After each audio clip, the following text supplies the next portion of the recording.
This is the Jed and L podcast with B-Reich and Bryan Foti here on this Friday morning.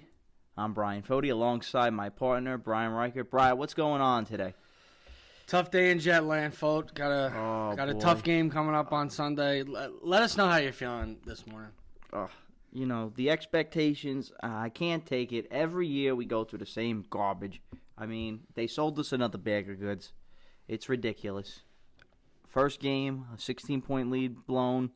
Second game, we talked last week with Alan Hahn, and a great insight, thinking, all right, let's see the two young quarterbacks happen. And then we get dealt with mono. Are you freaking kidding me? Mono? The guy's got the kissing disease? Come on now. This guy, and I was negative with him last week, being a USC bust.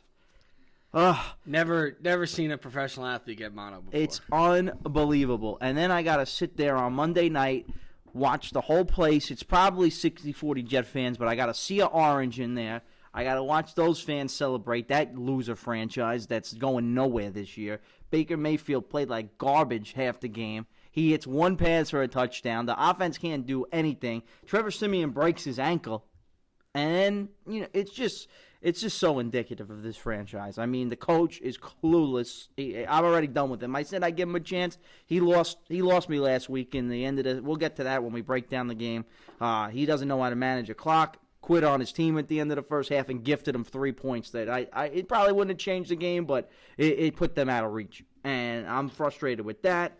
There's a whole bunch of other stuff. You have the expectations coming into the year. I mean, you had 1-5, so it may not be a shock for you. I have at 3-0. Looking forward, but it's a mess. C.J. Mosley's out. He may not play this week. He's probably not coming back till after the bye. The draft pick, Quinnen Williams, does he get on the field? You wanted Josh Allen. I'm watching him make sacks. You're telling me he's got 2 strip sacks, a fumble last night, all over the field. We're watching that happen. We got no pass rush. Our secondary is brutal. At least they sat Tremaine Johnson down, but they still give up the big play. We have no pass rush. And the worst part, we have no offensive line. Ryan Khalil should go back to retirement. He's cheating us, taking that $8 million, cheating us out of that $8 million. He should sit down. And, the expectations were, I don't know if they were high, but the whole point of the season was to watch Sam Darnold develop. And we're not even going to get to see that this year because this kid's got mono and he's going to be out. He says he's coming back against the Eagle game, but who the hell knows when he's coming back because the spleen's enlarged now and he's going to be tired and sluggish. So we don't even know if he'll play this year because I was listening to the Francesa show. He had Doc O'Brien on. He goes, there were only 2 other players in the history of the NFL that have mono in a season. They both were out for the year. The odds are not good, and he's the type of player that I think would miss the whole season because he's a freaking USC loser. And that's the way I'm going to start off this show. It's all negative. We have no line, no secondary, no pass rush, and who the hell knows if we have a quarterback. How do you feel, Bryan? Well, after that great insight and, a lot of it's warranted, how bad this and I got to waste $2,600 on season tickets. And you wait, Jet fans, when Dallas comes in here, because I already sold my seat. You're going to see what it's like to have a Cowboy home game in your stadium. Packed with the silver. Silver and blue. It's going to be great. I can't wait to watch it home as they destroy us. And it will be loud on defense when the Jets are on the field. Le'Veon Bell's probably saying, what the hell did I get into in this mess? I love it. Yeah, it's pretty doom and gloom around here right now. But we're going to move on from the Foti rant a little bit. We're going to start breaking down this Cleveland game. Unfortunately, my partner, Bryan Foti, was actually at the game. Season ticket holder, gets there early, puts his time in. Oh, and another thing with the Jets. I get there at 3:30. Let him have it, baby. The Jets are 3:30 on a Monday night. 3:30 on a Monday night. I get there with my buddy from the firehouse. We're enjoying a nice thing. My other buddies that we tailgate with are coming. They're coming at 5 o'clock. So I want to save them a spot. I put my chair in the parking lot. You're not really supposed to do it in the parking space. Can you believe the audacity? Some manager comes over to me at 3:30 when the parking lot's empty on a Monday and goes, you're not supposed to do that. I go, dude. It's Monday at 3:30 in the afternoon. I paid $2,600 to go to your damn stadium, and you're going to break my balls about putting a seat here? I mean, come on. This is ridiculous. I mean, the Jets are they're money hungry, and that's the other thing. Oh, I didn't even get to the owner yet. The owner is the worst. The rant. It's a bad day. The owner is the absolute worst. They just want to take money. They don't care about winning. I know I flip-flop with this, but I'm putting Christopher Johnson, the Johnsons, they're the worst owners in New York sports right now. They've had a losing, garbage franchise for the past 9 years. We're 51 years removed from the Super Bowl, and we haven't been to the championship game in 9 years after this year, and we're 10 years removed from the Rex years when we made it the first year. We haven't even sniffed the playoffs. That's the funny part. It's like, and we've kind of the hope with like the Jets is like every time that they get a new coach, like they do have a pretty good year, with the easier schedule the following season, and it kind of gives Jets, a little glimpse of the future, a little hope. This year, there's absolutely none. I mean, they're in a really rough spot in Adam Gase's first year, and there's just not a lot of hope in sight, Bri. Yeah, if you want hope for next year, look at the schedule next year. Oh, boy. They got to go to the West Coast 4 times next year. Vegas, That's the Seattle. other thing. Our schedule is so easy this year. I know the beginning is absolutely brutal, but we don't travel at all. Nope. The middle is super soft. Well, that's why I'll talk to you about me. Maybe I'll turn a little bit positive towards the end of the show. But right now, it's very negative. It's just not that they're 0-2. It's the fact that they lost their quarterback. It's the fact that they had expectations. They spent money. They're high-priced free agents. They don't look competitive, bro. That's the main point. They're not competitive on offense, and which is the same problem that the Jets have had for all time. Yeah, they never have an explosive offense. Yep. This is the guy who they said was going to be an explosive offensive type guy, a guru, a whisperer. And where is the offense? They look like crap. You're right. They do. So let's get right into the game breakdown. Browns win 23-3 Monday night. Odell takes back MetLife from New York. Goes off 6 for 161. That catch was unbelievable, by the way. Nate Hairston had perfect coverage on the play. First of all, I love that everyone gives the credit to the catch, and it was a really nice catch. That ball was unbelievable. That was in a perfect spot. Hairston was all over him on that. What's he supposed to do? Yeah, that was probably the one good throw Baker had in the game, because I thought the Jets actually... He was awful. He was awful early on in the game. Yeah, I thought the Jets actually had a good game plan, and that's another frustrating thing with no offense. Greg Williams actually... The defense has been fine. The defense has been fine. They're not getting pressure on the quarterbacks, but point total 23 with no C.J. Mosley in there, you'll take that every game. 100%. It's today's NFL. We should be able to score 24 points. Absolutely. At least be competitive. But, we have a backup quarterback in there. Okay, and he gets injured and is out for the year. He ripped his ankle apart. That's unbelievable. Well, that's one thing we got to talk about. And you talked about Khalil a little bit, and just to wrap up Cleveland, Myles Garrett was all over the place. Kelvin Beachum, man. 3 sacks. Kelvin Beachum was atrocious. Nick Chubb was pretty solid, but we're just going to go right to the Jets. That O-line was just a train wreck. You talked about Beachum was bad. They all were bad. They couldn't block a soul. I kept seeing clips of guys just coming. 3-man rush. 2 guys are hitting the quarterback, and 3 guys are blocking 1 guy. It's ridiculous, man. Yeah, the O-line is really... I didn't see it in the Buffalo game so much. You were telling me, and my parents were telling me, too, how bad it was on TV. So bad. But at the game, it was noticeable. They couldn't... you couldn't... Simeon didn't have a chance. He'd back up. He was sacked. It's a pocket at least stand and more. You can tell they have no idea what they're doing up there. Yeah, and I think a lot of it's because Khalil is running the show at center, and he hasn't been there. He's a monster reason why they're struggling. And he's not getting the calls out. Jonathan Harrison was there all preseason. They didn't block that bad in the preseason when the ones weren't. They went right down the field and scored touchdowns. Now, I know they're not playing any elaborate defenses, but, the O-line looked like they wouldn't score like that in the preseason. They're not blocking anybody. I got to tell you, man, I'm ready. I'm ready. I know it's early, and I really don't care how much is invested in guys. I'm ready for guys to get a new shot. Yeah. I'm ready to see Lewis at right guard. I'm ready to see what the hell this USC kid has got. Let's go. They didn't even have him activated. And Khalil, get him out and get Harrison in. I can't keep watching it. Yeah. How many quarterbacks do we need to lose before these guys figure it out? I know. They got to change the line. So hopefully they do. So what do you think of Falk in his limited time? I really can't judge him too much. The stats look good. He's a dink and dunk type of quarterback. He took the one shot down the field. He hit Robbie Anderson. He seemed to have a little connection with Robbie. Yeah, he was a little nervous at first. They ran the ball with Le'Veon in the beginning, but then it was just so hard for him. He got in rhythm in the fourth quarter after I had left. But it was garbage time. But they just couldn't block anybody. So, like, nobody was – the one drive they did have when they got down close to the 12, Adam Gase blew it with the play calling down at the goal line. But, you know, he had a couple plays. Le'Veon played well again. I mean, he's worth every penny, and he's saying all the right things. So I love that guy. But, you know, I thought Falk played okay. I mean, it's a third-string quarterback off the practice squad. What are you expecting at that point? No, I thought he was a plus. Yeah. I thought he did a solid job. So, I mean, he played good. I'm not going to say he played – I mean, he didn't play great because they didn't obviously score any points with him. But, I mean, he did all right. I mean, he got him down for the field goal. Thank God the field goal kicker made the kick.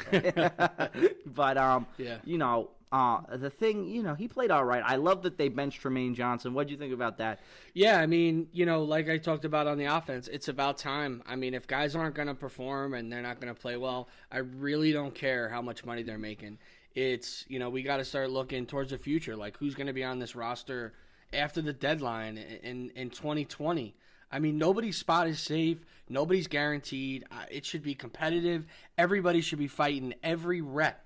You got to try and kill somebody to keep your spot because, you know, let guys like Hairston play. I can't keep watching Tremaine getting beat. Yeah, no, and I'm happy Adam Gase I thought he benched played him. well. I thought Hairston did some good things. He didn't get burned. I mean, the one catch by Odell was a great catch. You know, actually both corners. I mean, Darryl Roberts was all right. I thought he got burned on the touchdown. It was more Neville Hewitt on the slant. He wasn't on him. But, you know, they got to just communicate. And that's probably the one factor where you missed CJ the other night, you know, communicating on the zones and losing Avery. But the injury bug has killed this team this year. And one bright note, I mean, two guys that I thought played well and are kind of stepping up a little bit. I think the kid Basham had a nice game. He had a nice sack. He's a guy that, you know, with Jenkins going down, maybe steps up. You know, gets a future spot. Cashman and Hewitt, played. And Hewitt, I like, Hewitt. man. Hewitt's you know, been terrific. And another thing, I hate to go back to the negativity, but I see all these guys, young guys, Cashman, Hewitt, Basham. You said, where's Leonard Williams, man? Does he play? Dude, I don't know what it is. I've tried to defend him. You know, when he came out, people were saying he gets was the double best teamed. player. We can't keep saying that, though. You know, we're changing schemes. There's a whole new coordinator now, and it's the same garbage. No production whatsoever. I'm not you said, you can't him. even tell if he's on the field or not. Exactly. I mean, it's a joke. It's a joke. But the key here in the game that I really thought that I got so frustrated was when it was 13-3, they ended the first half. They just get the field goal. They stop them. They get the ball back. They punt, and then they got the ball. Gase lets the Browns run the clock out down to like a minute 40. They punt it. They have one timeout left, Cleveland. They run it on first down, or two timeouts. They take the timeout. 2nd and 9. There's a minute left in the first half, and Gase, for some reason, decides to throw the ball. He just ran the clock down when the Jets had timeouts, not stopping it. If you're going to try to get points, stop it so you have more time at least. But you let it run it down so you figure, all right, we're just going to lick our wounds. We're down 10 points. Especially the way they were playing. Exactly. In the They were first half. awful. Exactly. That's what I thought. I'm like, all right, he'll take his wounds. We're getting the ball back to start at the beginning of the quarter. Down 10. And he throws the ball. And, of course, Bellamy drops it. And that just... it's unbelievable. So then they get the timeout on third down, 48 seconds. They go right down the field. Crappy punt, 50 yards, one completion, field goal, 16-3. That's on the coach. That is 100% on Adam Gase, those 3 points. I mean, that's inexcusable. You have to manage the clock better. And then if you're going to try to throw the ball, then why not call timeout and give yourself a little more time to operate down the field? That to me, I lost it. I threw my water in the air and was like, I gotta go up to the bathroom right now. We knew you'd throw a beer, Phil. Don't worry about it. Yeah, okay. no, actually, tell the listeners. Yeah, I threw a beer on. No, I'm kidding. I didn't throw any beers. I was just very frustrated. It was insane. Yeah, don't worry. No, they didn't take Foti to Jet jail yet. That'll be towards the end of the season. But exactly. You know, with some more typical Jet news, you know, moving on. You know, after the game and towards the end of the game, there was kind of an issue with Jamal Adams. You know, had a couple back-to-back penalties.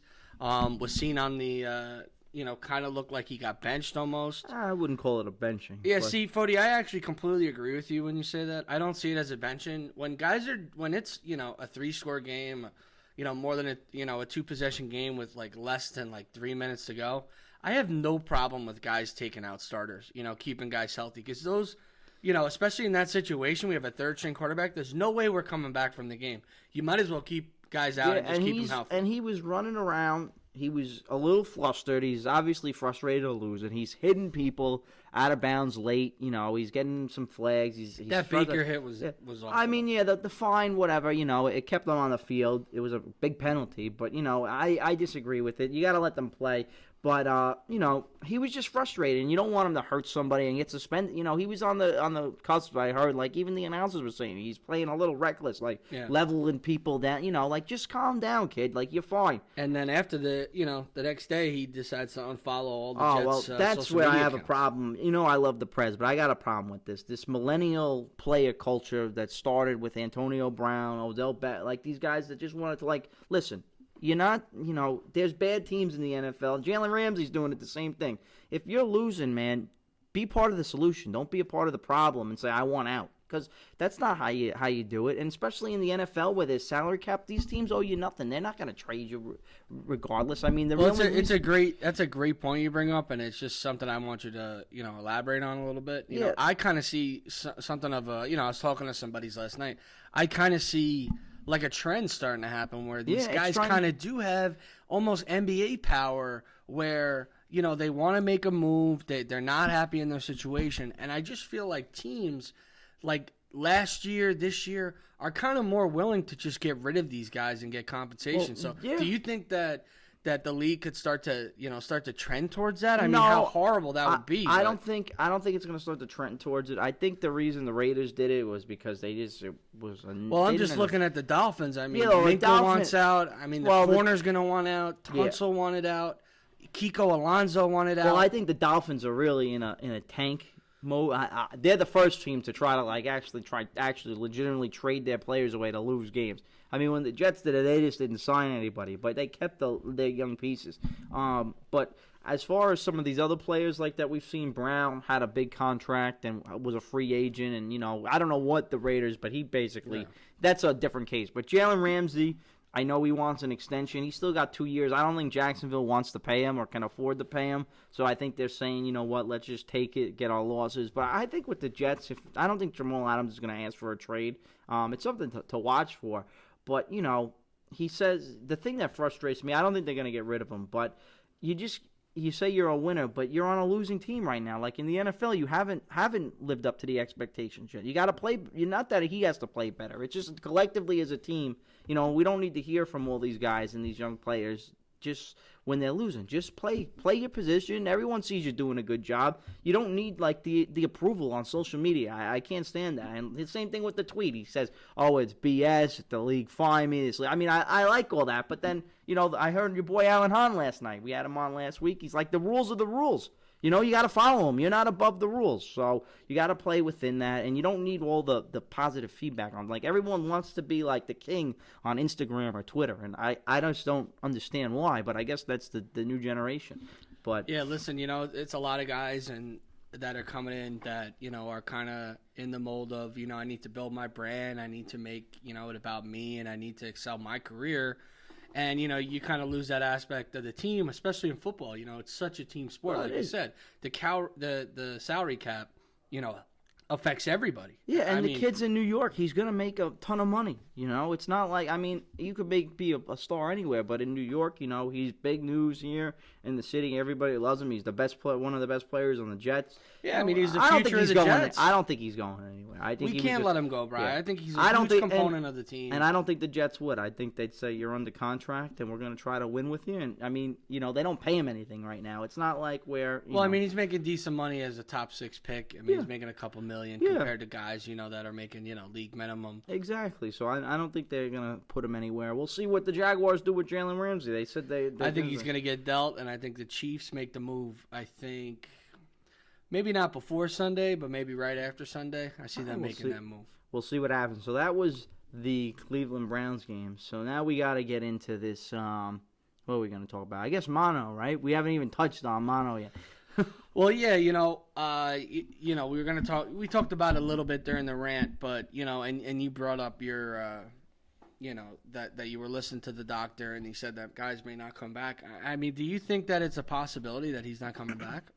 No, I think he's going to be back. I think deep down, I heard him talk the other day on the Michael Kay show and heard him talk to the media yesterday. I listened to his press conference. He genuinely believes. Now, the one thing that scares me is that I could see the Jets. I don't trust the Jets at all. You do feel better during mono, but that has nothing to do with your spleen. No, it's the spleen. I know, and you have to hope that the Jets doctors know what they're doing, but I just hope they don't get pressure, because this is why I don't trust this organization, because I could First of all, that O-line, could you imagine trotting him out with a bad spleen with that O-line? I know. God. Well, they got to make sure his He'd spleen... be done by the first quarter. He'd be out for the season. He'd pull an Andrew Luck and retire next year. He might. I know. But, I think that, the doctors have to do what's right, wait for it to subside. They're saying that they think it's going to be good to go by the Eagle game. We'll wait and see. We have to take it day by day and see what happens. But he's saying that he wants to be back for Philadelphia. If he only misses these 2 games, it's a miracle. It's somehow a miracle. There's no way that's happening. I don't think it's happening. I think the New England Monday night game is more realistic. Maybe after that, the Jacksonville game. That's always been my timeline, is the Jacksonville game. I really don't see him coming back before that. But there's also a possibility, as much as we think, he could miss the whole season. He could 100% miss the whole season. As healthy as you feel and how great as you feel, you have no control over that spleen, and one bad hit.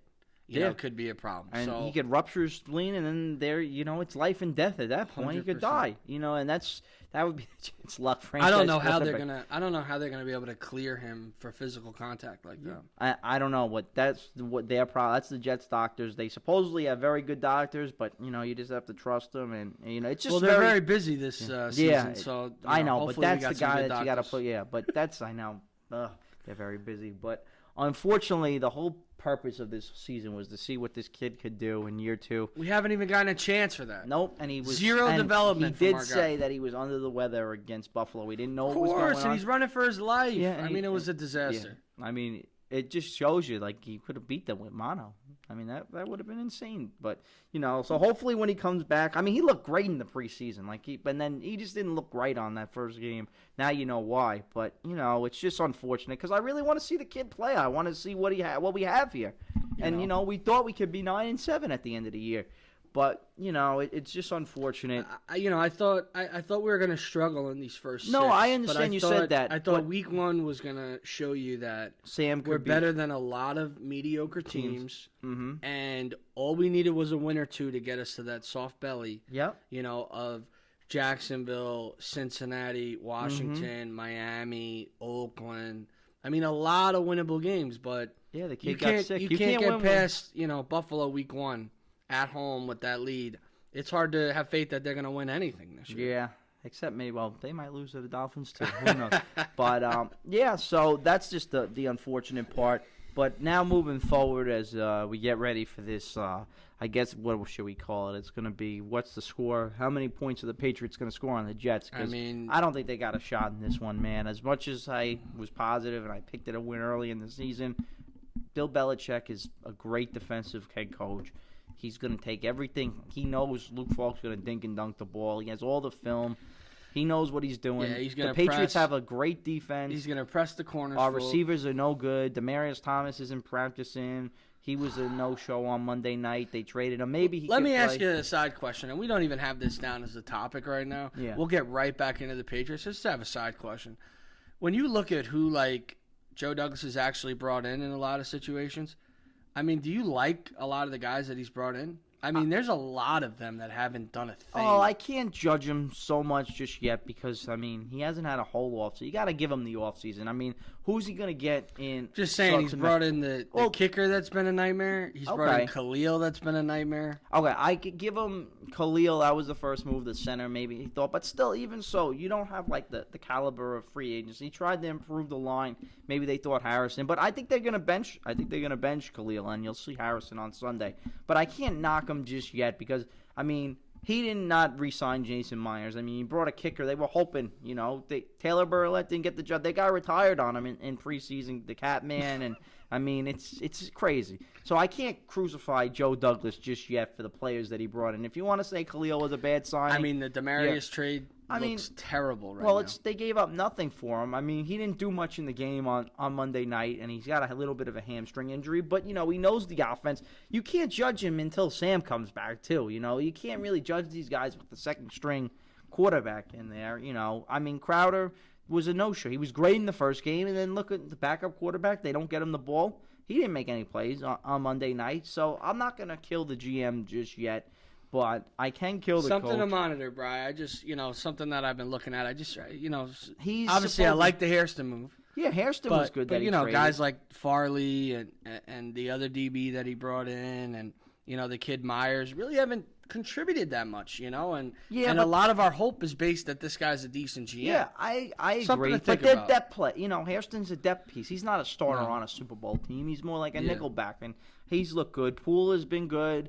I really haven't had a problem really that much with the defensive backs. I mean, just with Tremaine Johnson, I couldn't look at him anymore. And if he stays in, I mean, at least Darryl Roberts works hard. He hasn't been great. He's got to play a little. He's terrible. He's got to play Brian, better. but, He's got to play a little bit better. All right, so we'll move on. We'll move on. I just wanted to bring that up, but Jets are monster underdogs. 23 points. I mean, I almost feel like I'm looking at a college game with this line, but it's sad. It's an NFL line. The over/under is 43. Tom Brady comes in. I think they're averaging close to 40 points a game. They've given up like 3 points between Miami and Pitt. Their defenses are great. They get the Jets twice in the next 4 games, and they're going through the Giants. 3 wins right there. Yeah, they're definitely they're going through some stuff with Antonio Brown, which I'm so happy that they have to deal with this after taking on a guy like that. But pretty much, Brian, the Patriots are absolutely rolling right now. Yeah, they have a great defense. Brady's rolling. They got Brown. He had a couple touchdown. Injuries on the O-line too. I know they had but I think their first round pick from like last year, the year before. Mm-hmm. Isaiah Wynn is out for the year, I believe. Yep, but they're still as a unit. I don't know how they just block well. Brady doesn't get hit. He don't get touched.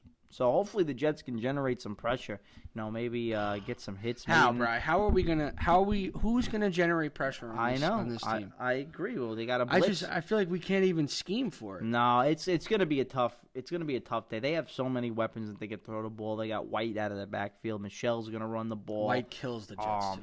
You got Edelman. You have Brown. I mean, there's just so many pieces that we can't cover all these guys. It's gonna be. Even if we were at full strength, it'd be a tough matchup. We need the offense to really and it's carry funny, us. the Jets do like to clip the Patriots once a year, and they give them some good battles. battles. They'll give them a good game. But it's like right now in our current situation, I mean, it's going to be tough for us to even be competitive. I mean, I would love for us to at least focus on keeping this game under. Yeah. Like if you they talked can about allow the Patriots. If they could allow 24 points or less, that'd be a home run for the defense. 100%. If they lose 24-3, I'll take that. I would take that too. I mean, it's bad, but I mean, if they only let up like 2 or 3 touchdowns, I mean, what are you gonna do? Keep it respectable. But I mean, and they covered. Yeah, and they would cover the spread too. Yeah, exactly. But yeah, it's just going to be tough. I don't know. Can they get the ball moving? Luke Falk in his first start, he has a little bit of practice. I mean, the Patriots defense supposedly. I mean, we're not going to be able to judge it until they start playing some real teams. What matchups from our Jet offense and our our guys line do you is like awful. at all? I mean, the only one I like is Bell. But I mean, Robbie's going to have an extremely tough matchup. Gilmore is one of the top corners in football, and then the other guys. Would you say he's the top corner? Would I say he's the top corner? Yeah. Who's your top corner in the league if you had to pick one? It's probably him and Jalen Ramsey. It's tough, but I'd probably, they're both very good players. But I'd probably give the nod to Ramsey right now. But Gilmore's right there just because, Yeah, Gilmore was phenomenal last year. I mean, I know you're a Ramsey guy from your Florida State days. I think him and the kid Howard on Miami are just absolutely incredible, corners. I think they're probably the best 2 in the league. Jalen right there. But, Gilmore and I don't know about you. I haven't really talked about it on the show. I cannot listen to Robbie Anderson do another interview on SNY or any of the Twitter. I cannot listen to this guy. He sounds like he literally could care less about anything. I mean, I know he's not super articulate, but man, those interviews are absolutely awful. I mean, you're a 23-point underdog, and you're calling out Stephon Gilmore that he holds a lot. I mean, what is wrong with this guy? I don't know, man. I mean, Beckham said last week, Greg Williams trying to hurt him. Maybe he's trying to get the officials to notice. Maybe we'll get a holding call or something. So, I mean, it's not going to matter. So it's not going to say the Jets are going to lose anyway. So who really cares what he says this week? It's not like they're in any dire straits. So I really don't have a problem with it. But I hear you, dude. It's just, just play. Just go take your lumps up there. Come 0-3, and hopefully Sam can come back for Philadelphia, and we'll start the season then because, I mean, thank God for the early bye. They're really going to need it. I know. It's funny. I was complaining about it so much because I just hate the early bye. But 0-3, just to reset. They just need to reset. If Sam comes back for Philly, hopefully, but I doubt it. But at least we could forget about him for a week and just say, you know what, reset, 0-3. There's 13 games left. There's a lot of season. We get to the soft part of our schedule in 3 games. Forget about these 3 games and let's just, get it going again. But, it's just been a really disheartening part to the start of the season. But, again, Jets going up to New England Sunday at 1 o'clock. Oh, what'd you think about the black unis, by the way? Did you like them? I liked them. Yeah, a lot of people on Twitter are saying that they really like the black. I'm not a huge proponent of the black. I just don't see the Jets in that color. But, the only jersey that I really, really dig, man, which I've been, saying since is the white, is the white on whites. Well, we'll get to see it. They just look fly as hell. We'll probably see that on Sunday. I like the green, too. I thought the green looked all right. You like all the colors. I do. I'm a sucker. I give them $2,600 a year. I'm an idiot. And you keep buying jerseys. I love it. I know. I spent a lot of money Who'd you buy this year, by the way? I got Bell. Le'Veon Bell. Le'Veon Bell. I got my hat. have never purchased a Jet jersey in my life. No, don't start. All right. It's now time for our favorite part of the show. It's the 2-minute drill.